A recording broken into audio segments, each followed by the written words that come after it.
In 2008, three friends could not afford their rent. They were not engineers.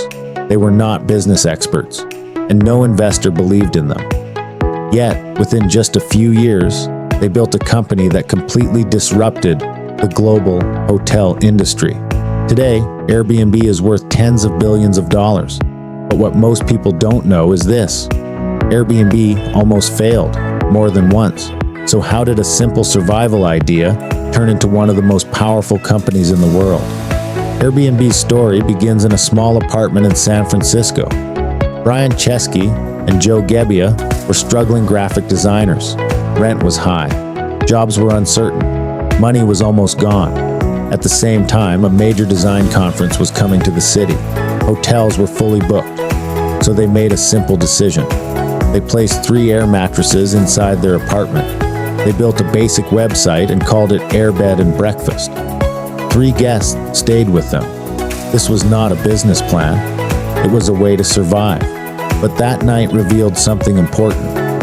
People were willing to stay in a stranger's home if it was affordable, convenient, and felt personal. Despite early interest, investors hated the idea. Every meeting ended with the same question: why would anyone stay in a stranger's house? Airbnb was rejected again and again. Some investors even laughed. By late 2008, the company was almost out of money. To survive, the founders did something unexpected. During the US presidential election, they sold limited edition cereal boxes, Obama O's, and Captain McCain's. They made over $30,000. It wasn't scalable, it wasn't impressive, but it kept Airbnb alive, and it proved one thing clearly. These founders were not willing to quit. Airbnb's breakthrough did not come from technology. It came from a simple observation.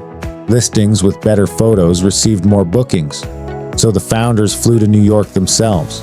They met hosts in person, took professional photos, improved listings, one by one. Bookings increased almost immediately. This wasn't about software. It was about human trust. And soon after, Airbnb joined Y Combinator. Paul Graham invested $20,000, and he gave one critical piece of advice: build something people truly want.